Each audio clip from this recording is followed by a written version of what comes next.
सर्वेश्वर श्रीरघुनाथो विजयते तराम। आनंद भाष्य के पाठ में आप सभी चिंतक मनीषी महानुभावों का स्वागत है। चर्चा आई ना, वायु की अवस्था विशेष है उसे प्राण कहते हैं, उसी को विशिष्ट वायु नाम रख दिया। तो कहते हैं कि वायु की अवस्था विशेष यदि मानेंगे आप तो आकाश की अवस्था विशेष क्या है? वायु है। कार्य को अवस्था विशेष ही बतलाया गया पहले। द्रव्यस्य अवस्था विशेषः एव कार्यम, द्रव्य का अवस्था विशेष जो है वही कार्य है। जैसे मिट्टी पृथ्वी द्रव्य है, अब वह कपाल रूप में हो गई तो अवस्था विशेष ही तो कपालावस्था है, तो वह कार्य है मिट्टी का। कपाल से घट बना, कपाल की अवस्था विशेष क्या है? घट है, तो घट को कार्य माना। तो आकाश की अवस्था विशेष वायु है, तो आकाश से पृथक भूत माना आपने। अब वायु की अवस्था विशेष कौन है? तेज है, तो वह भी आपने अन्य भूत माना। और तेज से भिन्न तेज की अवस्था विशेष क्या है? जल, और जल की अवस्था विशेष क्या है? पृथ्वी। तो सबको आपने पृथक पृथक भूत माना। आकाश, वायु, तेज, जल और पृथ्वी, 5 भूत आपने माना। कहे हाँ। कहते हैं स्थिति यह रहेगी कि वायु की ही अवस्था विशेष यदि आप प्राण को मानेंगे, जिससे देह का धारण होता है, तो जैसे आकाश की अवस्था विशेष वायु है, वह भूतांतर स्वीकार किया। आकाश रूप भूत से वायु एक दूसरा भूत है। भूत माने महाभूत, 5 महाभूत हैं, पृथ्वी, जल, तेज, वायु, आकाश। वायु की अवस्था विशेष क्या है? तेज है, वह भी एक अन्य भूत माना गया। तो वायु की अवस्था विशेष यदि आप प्राण मानोगे तो प्राण को भी एक पृथक तत्व मानना पड़ेगा। संकालु का हृदय क्या है? संकालु यह शंका कर रहा है कि वायु की अवस्था विशेष ही आप कहते हो प्राण है, तो जैसे आकाश की अवस्था विशेष वायु है, तो वह आकाश से पृथक है कि नहीं? है। और वायु की अवस्था विशेष तेज हो गया, अग्नि, वह भी तेज, क्या बोलते हैं, वायु से पृथक तत्व है। तो वायु की अवस्था विशेष यदि प्राण है, तो वायु की अवस्था विशेष अग्नि जैसे है, वायु से पृथक है, वैसे वायु से पृथक तत्व आपको मानना पड़ेगा। इस पर कहते हैं चक्षुरादिवत्तु तत्सहशिष्ट्यादिभ्यः। द्वितीय अध्याय के 4th पाद का 10वां सूत्र है। कहते सुनिए, इस सूत्र का आनंद भाष्य से भगवत्पाद श्री स्वामी रामानंदाचार्य जी महाराज के द्वारा प्रस्तुत किया जा रहा है। कहते हैं ननु सर्वेन्द्रियेभ्यः प्राणस्य श्रेष्ठत्वात् तस्य च वायुक्रियत्वाभावाच्च तेजोवद्भूतान्तरत्वस्वातन्त्र्येण स्यादित्यत्र। कहते हैं तेजोवद्भूतान्तरत्वं स्वातन्त्र्येण स्यादित्यत्र चक्षुरादिवदित्यादि। कहते हैं कि संपूर्ण इंद्रियों से आपने प्राण को श्रेष्ठ बतलाया पहले ही श्रेष्ठाधिकरण में, और प्राण को वायु नहीं बतलाया और वायु की क्रिया भी नहीं बतलाई आपने कहा कि वायु की अवस्था विशेष है प्राण। तो जैसे वायु की अवस्था विशेष अग्नि है, तो वायु से पृथक भूत आपने माना, वैसे ही वायु की अवस्था विशेष प्राण है, तो इसको भी एक भूत मान लीजिए। आकाश, वायु, अग्नि और प्राण, और फिर अग्नि से जल, तो 6 भूत मानिए, 6 महाभूत हैं। स्वतंत्र भूत मानना पड़ेगा। जैसे वायु की अवस्था विशेष अग्नि तत्व है, उसे पृथक भूत आपने स्वीकार किया, ऐसे ही वायु की अवस्था विशेष प्राण है, उसे भी आपको भूतांतर मानना पड़ेगा। इस शंका का निवारण करने के लिए भगवत्पाद जगद्गुरु श्री स्वामी रामानंदाचार्य जी महाराज ने सूत्र प्रस्तुत किया, चक्षुरादिवत्तु तत्सहशिष्टो दिव्य। द्वितीय अध्याय के चतुर्थ पाद का 10वां सूत्र है। कहते हैं, तु शब्दश्चोद्यम व्यावर्तयति। चक्षुरादिवत्तु, यहाँ पर जो तू शब्द आया है, इससे चोद्य का व्यावर्तन किया गया। जो शंका की गई, जो प्रश्न किया गया, उसका व्यावर्तन किया गया कि अब आपका प्रश्न समाप्त होने वाला है, उत्तर हो जाने से। कुतो अवगम्यते, कहते हैं वायु की अवस्था विशेष जैसे अग्नि है वह भूतांतर है, वैसे ही वायु की अवस्था विशेष को हम प्राण कहते हैं, किंतु वह भूतांतर नहीं है। कह कुतो अवगम्यते, कैसे समझे? कह सुनो, तत्सह शिष्ट दिव्य। तत्सह, तत् से लीजिए इंद्रियों को, वागाद इंद्रियां जो हैं, तत्सह शिष्टादिभ्य, इसका स्वयं अर्थ कर रहे हैं भगवत्पाद। जीवोपकरण भूतैश्चक्षुरादिभिः सह प्राणस्य सृष्टिः उपदेशोऽवगम्यते प्राण संवादादिषु। कहते छांदोग उपनिषद में प्राण और इंद्रियों का संवाद आया हुआ है। एक इंद्रिय ने कहा कि मैं श्रेष्ठ हूँ, तो दूसरी इंद्रिय ने कहा मैं श्रेष्ठ हूँ। इस प्रकार महाराज अपनी श्रेष्ठता का कथन करते हुए परस्पर विवाद करने लगे। ये सब अथः प्राण अहम श्रेयसे ह्युचिरे अहम श्रेयानस्मि अहम श्रेयानस्मि। इंद्रियों में परस्पर विवाद हुआ। उन्होंने कहा मैं श्रेष्ठ हूँ, मैं श्रेष्ठ हूँ। इस प्रकार वे सब मिल करके प्रजापति के पास पहुँचे।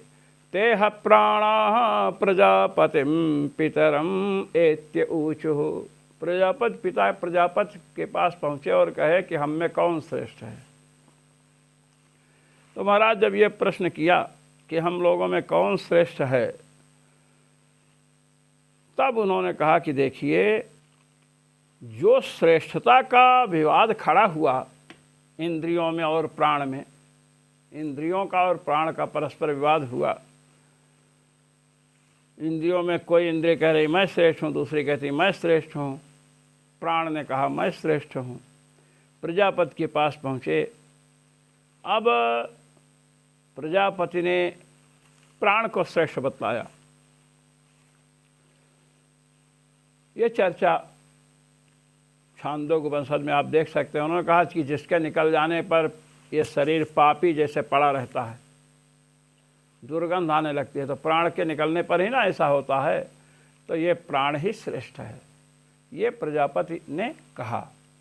तो कहते हैं कि जीवों का जो उपकरण है, भोगों का साधन है, चाहे रूप का साक्षात्कार करना हो, चाहे गंध का साक्षात्कार करना हो, चाहे स्पर्श का अनुभव करना हो, तो इन सब की साधन हैं इंद्रियां।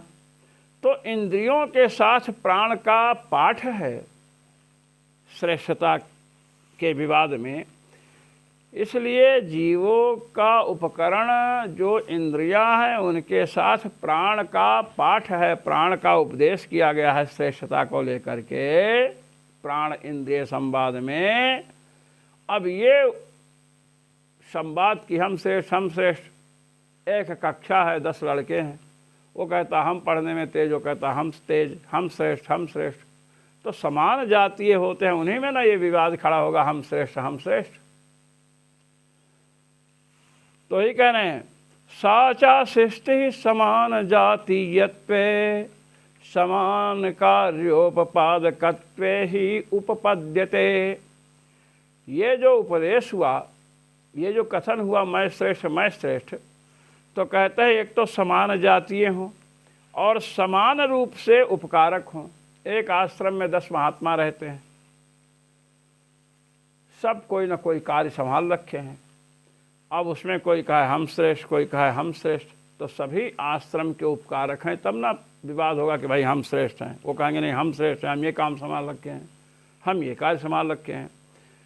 तो इस प्रकार समान जातीय और समान उपकारक जो होते हैं उन्हीं में ही श्रेष्ठता का विवाद होता है।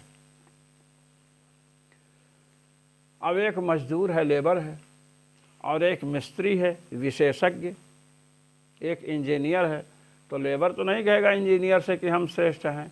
हाँ, इंजीनियर 10 इकट्ठे हो जाएं तो कहेंगे हम श्रेष्ठ, आपसे हम श्रेष्ठ।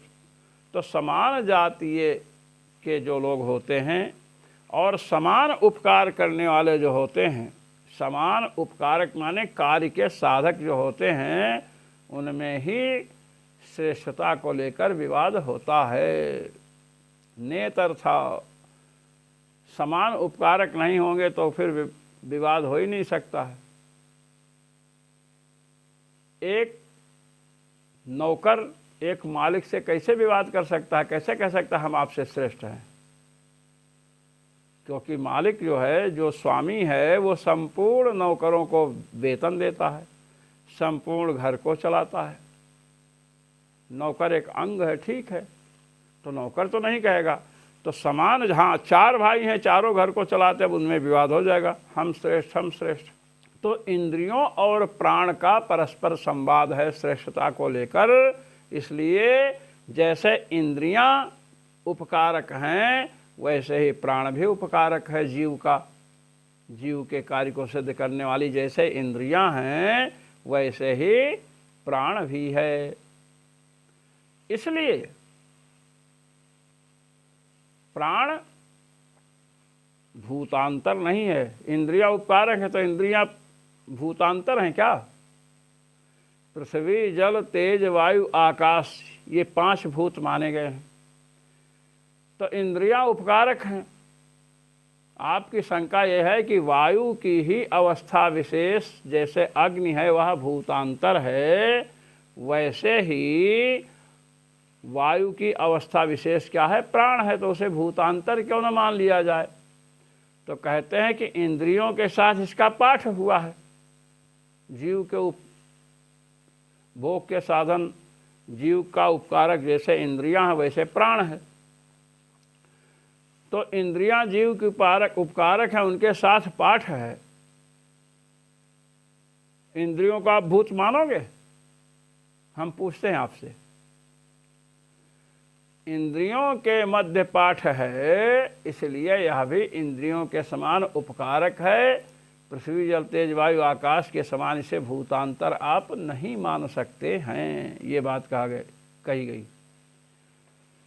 आदिना प्राण स्वातंत्र्य निराश हेतवो गृह्यन्ते, इसमें आया ना, चक्षुरादिवत्तो तत्सह सृष्ट्यादिभ्यः, आदि शब्द चक्षुरादिवत तत्सह सृष्ट्यादिभ्यः, सृष्टि माने कथन, आदि से प्राण के स्वातंत्र के निराशक जो हेतु हैं उनका भी ग्रहण करना चाहिए। प्राण को स्वतंत्र क्यों ना मान लिया जाए, ये प्रश्न खड़ा होता है।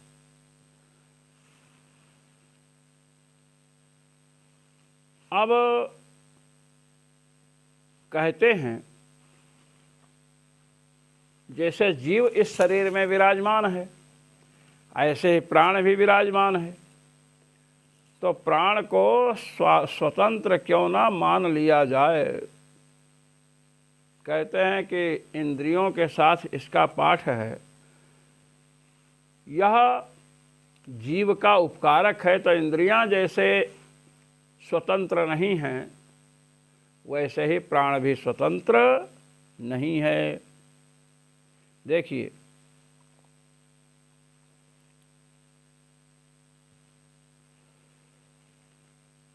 अनेक प्रकार की विभूतियां प्राण की सुनाई पड़ती हैं। सुप्तेषु वागादिषु प्राण एव एको जागर्ति, प्राण एव एको मृत्युनाप्तः, प्राणः संवर्गो वागादीन् संवृक्ते, प्राण इतरान् प्राणान् रक्षति मातेव पुत्रानिति। प्राण को स्वतंत्र माना जाए, क्योंकि सुप्तेषु वागादिश, जब वाग आदि इंद्रियां, वाणी इत्यादि इंद्रियां सुप्त हो जाती हैं, सो जाती हैं, तो प्राण ही जागता है। आप देखो ना, व्यक्ति सोया रहता है, श्वास चल रही है। जैसे माता पुत्र की रक्षा करती है, ऐसे ही प्राण संपूर्ण इंद्रियों की रक्षा करता है। इसलिए प्राण को जीव के समान शरीर में स्वतंत्र माना जाए, बड़ा उपकार है इसका। तो इसका उत्तर यह दिया गया कि भाई इसे स्वतंत्र नहीं मान सकते हो। जैसे इंद्रियां हैं, इंद्रियों के साथ प्राण, इंद्रिय और प्राण का संवाद हुआ तो इंद्रियों के साथ इसकी परिगणना हुई है। तो जैसे इंद्रियां स्वतंत्र नहीं हैं, ये तो आप भी समझते हैं। इंद्रियों को निग्रहित करना है तो मन के द्वारा इंद्रियों को निग्रहित करते हैं, और मन को निग्रहित करते हैं बुद्धि के द्वारा। तो इस प्रकार हम प्राण को स्वतंत्र नहीं मान सकते हैं। इंद्रिय के समान उपकारक है यह जीव का, यह स्वतंत्र नहीं है। अकारणत्वाच्च न दोषस्तथा ही दर्शयति, द्वितीय अध्याय के चतुर्थ पाद का 11वां सूत्र है। कहते अच्छा ये बताइए कि आपने प्राण को जीव का उपकारक माना है, जैसे इंद्रियां जीव की उपकारक होती हैं वैसे ही प्राण भी उपकारक है। तो इंद्रियां तो करण है महाराज। जैसे हमें नेत्र से रूप का प्रत्यक्ष करना होता है, तो रूप के प्रत्यक्ष में इंद्रियां असाधारण कारण हैं, और इंद्रियों का जो विषयों से संयोग होता है यही व्यापार है। तज्जन्यत्वे सति तज्जन्य जनकत्वम व्यापारत्वम। चक्षुरेंद्रिय का जो इस पुस्तक से संबंध है, चक्षुरेंद्रिय का संबंध है पुस्तक से, तो चक्षुरेंद्रिय संयोग चक्षु से जन्य है, और चक्षु से जन्य जो पुस्तक का प्रत्यक्ष है उसका जनक भी है। इसलिए इसको व्यापार माना गया, संबंध को व्यापार माना गया। तो कहते हैं इंद्रियां जीव की उपकारक हैं।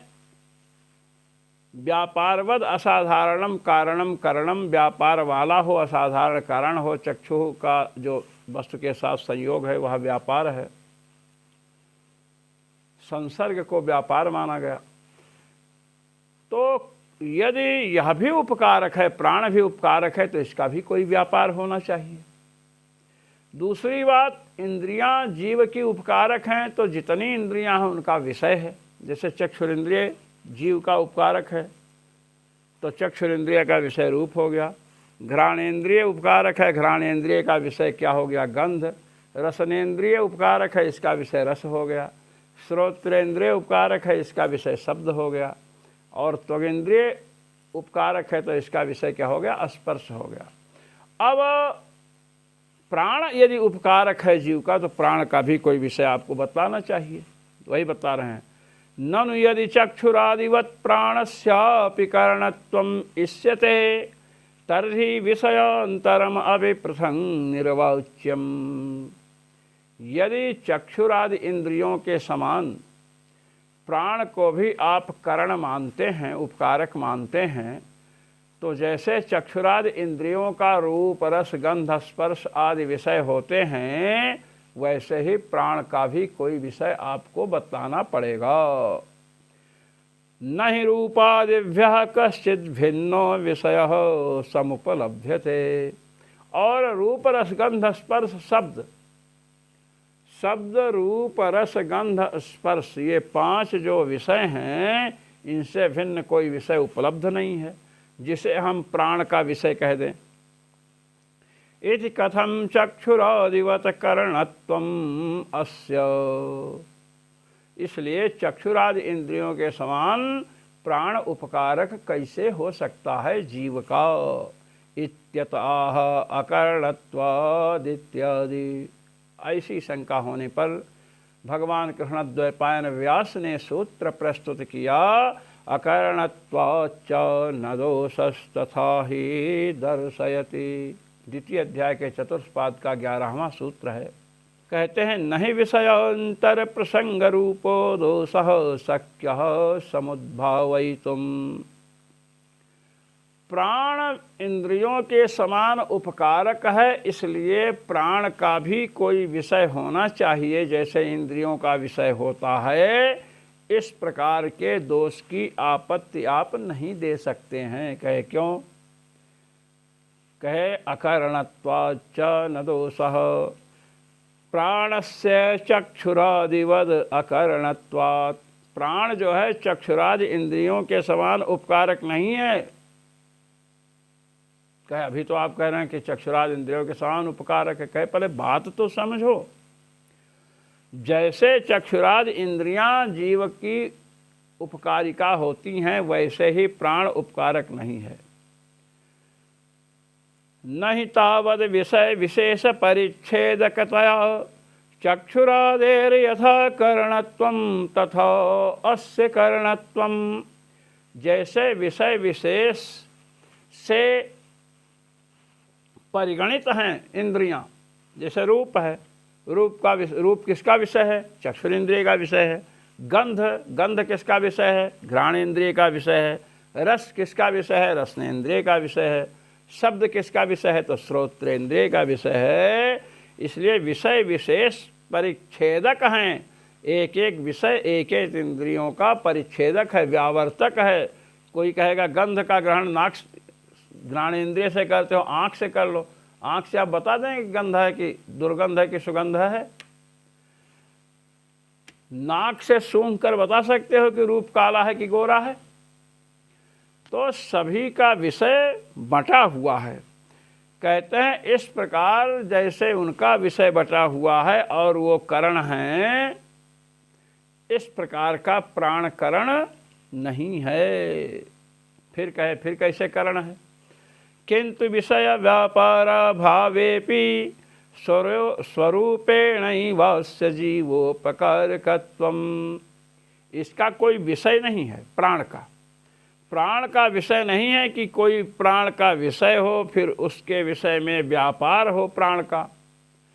ये किसी विषय विशेष विषयक व्यापार प्राण का न होने पर भी यह जीव का स्वरूपतः उपकारक है। कैसे उपकारक है? कहे हम बतला रहे हैं, धैर्य धारण कीजिए। तथा ही दर्शयति श्रुति ही। कहे भगवती श्रुति, भगवान वेद इस बात को बतला रहे हैं। क्या? यस्मिन् वा उत्क्रांते शरीरम पापिष्ठतरमिव दृश्येत सवः श्रेष्ठ इति। प्रदर्श्य प्राणोत्क्रमण वेलायां वागादीन्द्रियाणां शैथिल्यं शरीर विनाश प्रसंगं च अभिदधति श्रुतिः। प्राणायत्तमेव शरीरेन्द्रियावस्थानं दर्शयति। कह छांदोग्य भगवती छांदोग्योपनिषद इस तथ्य को कह रही हैं। यस्मिन् उत्क्रांते इदं शरीरं पापिष्ठतरम् इव दृश्यते सवः श्रेष्ठः। यस्मिन् उत्क्रांते इदं शरीरं पापिष्ठतरम् इव दृश्यते सवः श्रेष्ठ। जब ब्रह्मा जी के पास इंद्रियां और प्राण सब गए कि हम श्रेष्ठ हैं, विवाद हुआ, तो ब्रह्मा जी ने कहा कि सुनो, जिसके निकल जाने पर यह शरीर पापमय दिखाई पड़ता है, पापिष्ठ, एक पापी होता है बहुत बड़ा पापी, पापी जैसे लोग इसको छू करके नहाना चाहते हैं, इसे समीप सोना नहीं चाहते हैं, भय लगता है। जिसके निकल जाने पर यह शरीर अतिशय पापी लगता है, विभत्स लगता है, जिसके निकल जाने पर, वही तुम लोगों में श्रेष्ठ है। तो प्राण ही जब शरीर से निकल जाता है तो शरीर मुर्दा हो जाता है, तो विभत्स लगता है, अत्यंत पापी जैसे हो जाता है। तो इस प्रकार प्रजापति के वचनों को इंद्रियों ने सुना और प्राण की श्रेष्ठता स्वीकार की। वही कह रहे हैं, ऐसा प्रदर्शन किया कि प्राणोत्क्रमण वेला में वाग आदि इंद्रियां शिथिल हो जाती हैं। पहले बतला चुका हूं मैं, वाग आदि इंद्रियां कहीं रुक जाओ, आप तो निकल रहे हो कंठ के समीप, कंठ से बाहर निकलना चाहते हैं हम लोग, तो शिथिल हो गए, कुछ नहीं कर सकती हैं, शरीर का विनाश हो जाता है। तो इस प्रकार शरीर का विनाश और वाग आदि इंद्रियों के शैथिल्य का कथन करने वाली जो भगवती छांदोग्य श्रुति हैं, छांदोग्य उपनिषद हैं, ये प्राण के अधीन ही शरीर और इंद्रिय की स्थिति बतला रही हैं कि शरीर कब तक स्थित है, इंद्रिया कब तक स्थित है। इंद्रिया कब तक स्थित है? जब तक शरीर में प्राण है। तथा च प्राणापानादि भेदेन भिन्न व्यापारम कुर्वन्नयं प्राणो देहधारणादिना जीवम अत्यंतम उपकरोति। भगवत्पाद श्री स्वामी रामानंदाचार्य जी महाराज कह रहे हैं कि इस प्रकार प्राण, अपान, व्यान, समान, उदान इत्यादि भेदों से युक्त हो करके यह भिन्न भिन्न प्रकार का व्यापार करता हुआ प्राण जो है देह का धारण कर रहा है, देह का धारण प्राण कर रहा है। श्वासोच्छ्वास होने से देह का धारण कर रहा है। और तर्क संग्रह में विषय आया है, वहीं पर आपको देखना चाहिए, यहाँ पर हम विस्तृत नहीं करेंगे। तो कहते हैं देह का धारण, अपान प्राण का भेद है। ये जो पान वायु ना खुले तो पेट फूल जाए, आदमी ही मर जाए। तो इस प्रकार जीव का अत्यंत उपकार ये कर रहा है अनेक प्रकार के व्यापारों से। ततश्चा उपकारकत्वम् एवात्र करणत्वं वेदितव्यम। इस प्रकार का उपकार प्राण कर रहा है, इसलिए जैसे इंद्रियां उपकारक हैं उससे भी अधिक उपकारक प्राण है।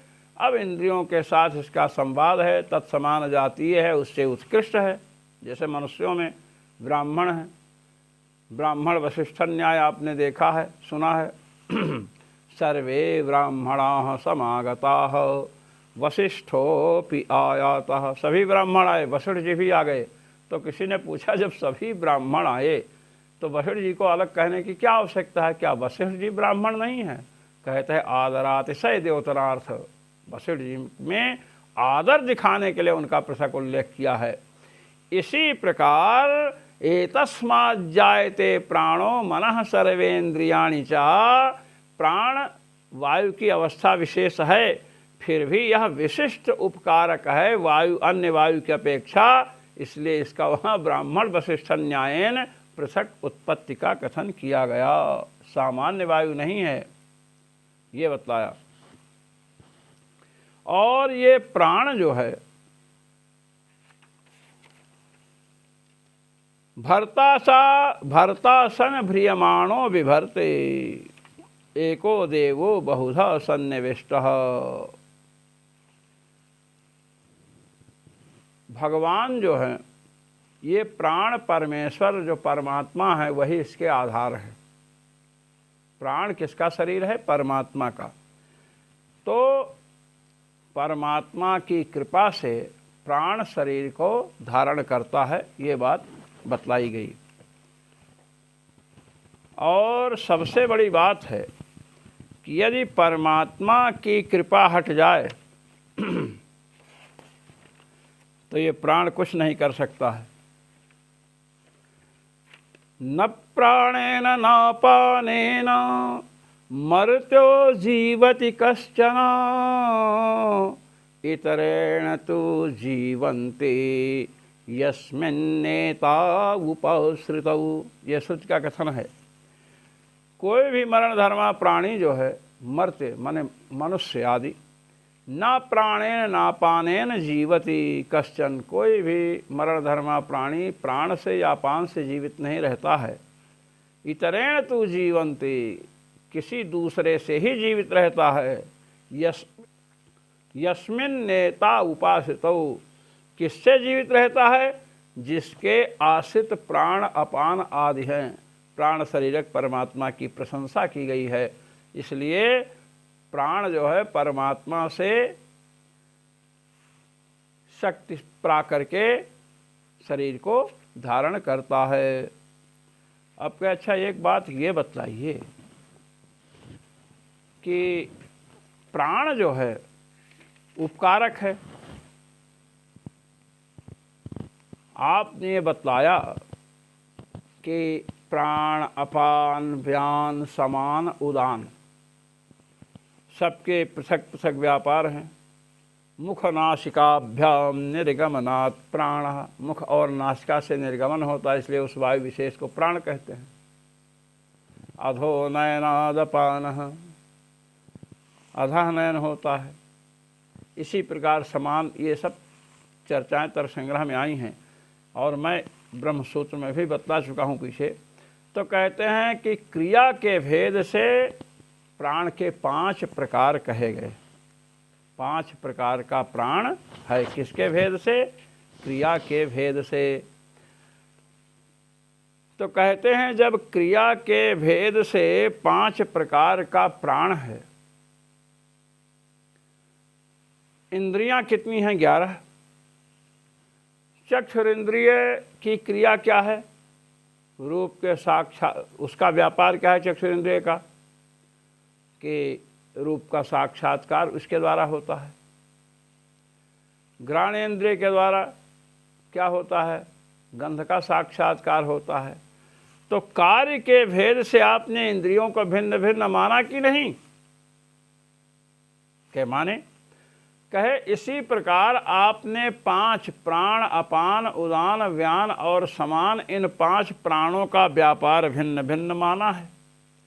तो इस प्रकार 5 प्राण आप मानिए।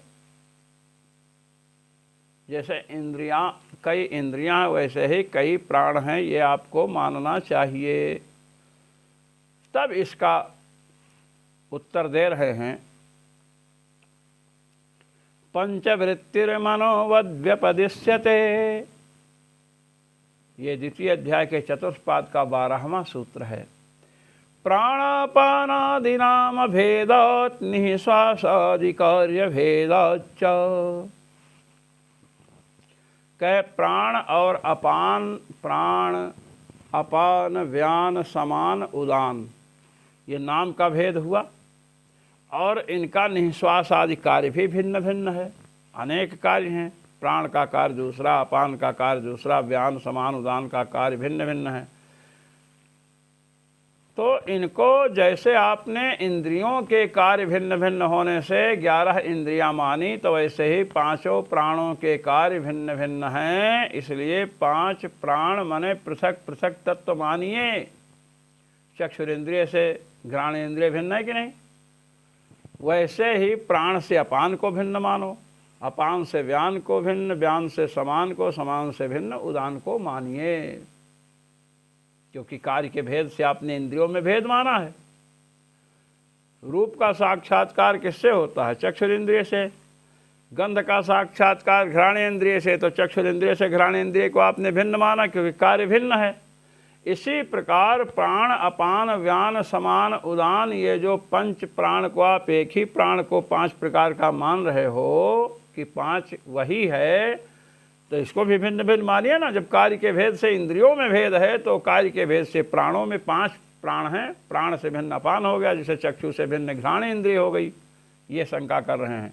प्राणापानादि नाम भेदात् निःश्वासादि कार्य भेदाच्च पृथक तत्वानि प्राणादयः स्युः। प्राण अपान व्यान समान उदान, ये नाम भिन्न है। चक्षु घ्राण रसना श्रोत्र त्वक, ये इंद्रियों के नाम भिन्न भिन्न हैं और कार्य भी भिन्न भिन्न है। इसलिए इंद्रियां परस्पर भिन्न हैं, एक नहीं हैं। इसी प्रकार प्राण अपान उदान व्यान समान, ये नाम भी भिन्न भिन्न है। जैसे इंद्रियों के नाम भिन्न भिन्न हैं और जैसे इंद्रियों के कार्य भिन्न भिन्न है, वैसे इन सब के कार्य भी भिन्न भिन्न हैं। जैसे इंद्रियां एक इंद्रिय से दूसरी इंद्रिय भिन्न, वैसे ही प्राण से भिन्न अपान, अपान से भिन्न व्यान, व्यान से भिन्न समान, समान से भिन्न उदान। ये एक ही प्राण 5 प्रकार का, ऐसा नहीं मान सकते हो। भिन्न भिन्न मानेंगे। इति शंकाम अपाकरोति, जब इस प्रकार की शंका हुई तो इस शंका के अपनोदन के लिए सूत्र भगवान बादरायण व्यास ने बनाया। भगवान बादरायण व्यास ने यह सूत्र प्रस्तुत किया, क्या? पंचवृत्तिर्मनोवद व्यपदिश्यते, द्वितीय अध्याय के चतुष्पाद का 12वां सूत्र है।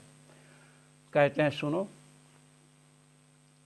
यथा कामः संकल्पो विचिकित्सा श्रद्धा अश्रद्धा धृतिः अधृतिः ह्रेः भीः इत्येतत् सर्वं मन एव।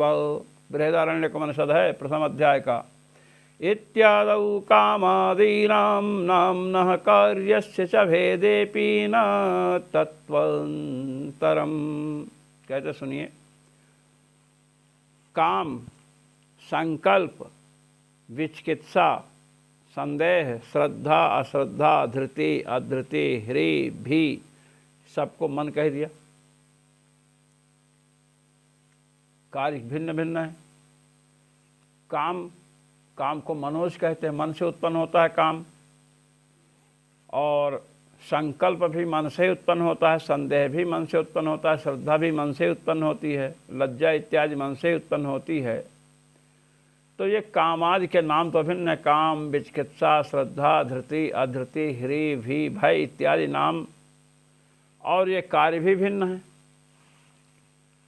तो भिन्न होने पर भी सबको मन कहा गया, सबको मन का कार्य कहा गया कि नहीं? एक ही मन के अनेक कार्य कहे गए कि नहीं? हाँ कहे गए। कैसे कहे? ऐसे ही एक ही प्राण के अनेक प्रकार के कार्य हुए, श्वासोच्छ्वास रूप, और ऊपर वायु को लाना, नीचे ले जाना, अन्न आदि को, ये भिन्न भिन्न कार्य हैं, एक ही प्राण के हैं। क्या परेशानी है आपको? कहते हैं भेदेपि न तत्वांतरम, कार्य के भेद से मन में भेद नहीं माना गया। कार्य का नाम भी पृथक पृथक है। कार्य का भेद होने पर भी नाम का भेद, काम, संकल्प, विचिकित्सा, ये सब नाम भी हैं और कार्य भी हैं। इनका भेद होने पर भी ना तत्वांतरम, सबको मन ही कहा गया, सब मन से उत्पन्न होते हैं, मन एक माना गया। किंतु मनोवृत्ति रूपत्वमेव, ये मन की वृत्तियां हैं। ऐसे ही तथा प्राणोपानो व्यान उदानः समानो इत्येतत् सर्वं प्राण एव, सबको प्राण कहा गया। प्राणोपानो व्यानो उदानः समानो सर्वं प्राण एव इत्येतत् सर्वं प्राण एव। प्राण, अपान, व्यान, समान, उदान, इन सबको क्या कहा गया? ये सब प्राण ही हैं। जैसे संकल्प, विचिकित्सा, काम इत्यादि को नाम लिया गया और सबको मन बताया गया, मन के ही कार्य हैं। इसी प्रकार प्राण, अपान, व्यान, ये सब क्या हैं? प्राण ही हैं। इत्यपि प्राणवृत्तयः एव इति सर्वं सुस्थम। प्राणोपानो व्यान उदानः समानो न इत्येतत् सर्वं प्राण एव। बृहदारण्यक के प्रथम अध्याय में बात आई है। प्राण, अपान, उदान, व्यान, समान, ये सबको प्राण ही कहा गया, सब प्राण हैं। तो भगवती श्रुति कह रहे हैं सब प्राण हैं। तो नहीं वचन विरोधे न्यायः प्रवर्तते, उपनिषद आदि वचनों के विरुद्ध कोई न्याय तर्क नहीं चलता है। इसलिए सब क्या हैं? प्राण ही हैं। इंद्रिय का जो आपने दृष्टांत दिया था कि इंद्रियों के कार्यों में भेद, इसलिए इंद्रियों में भेद, तो यहाँ कार्य में भेद, इसलिए प्राण, अपान इत्यादि में भेद होना चाहिए। कहे नहीं, इसका बाध है इस औपनिषद वचन से। इत्यपि प्राणवृत्तयः एव इति सर्वं सुस्थम। इसलिए अपान संज्ञा वृत्ति के भेद से होती है। प्राण की ही वृत्तियां हैं। वृत्ति विशेष होने से उसे अपान कहते हैं, वृत्ति विशेष होने से उसे क्या? व्यान, समान, उदान इत्यादि कहते हैं। इति सर्वम सुस्थम, कहे इस प्रकार सब कुछ ठीक हो गया। तो इससे क्या निकला कि प्राण ना तो सामान्य वायु है, न प्राण वायु की क्रिया है, अपितु प्राण क्या है? देह धारण की योग्यता का संपादन, देह धारण की योग्यता जिसमें है, उस वायु विशेष का नाम प्राण है, विशिष्ट वायु का नाम प्राण है। जो मनीषी महान भाव भगवत पाद श्री स्वामी रामानंदाचार्य जी महाराज द्वारा प्रणीत आनंद भाष्य का श्रवण मनन निध्यासन पठन आदि करते हैं, उन सबको अनंतानंत ब्रह्मांड नायक रघुनायक सर्वेश्वर श्री रघुनाथ जी की ओर से अनंतानंत अनुग्रह और मेरी ओर से सादर सप्रेम। जय श्री राम।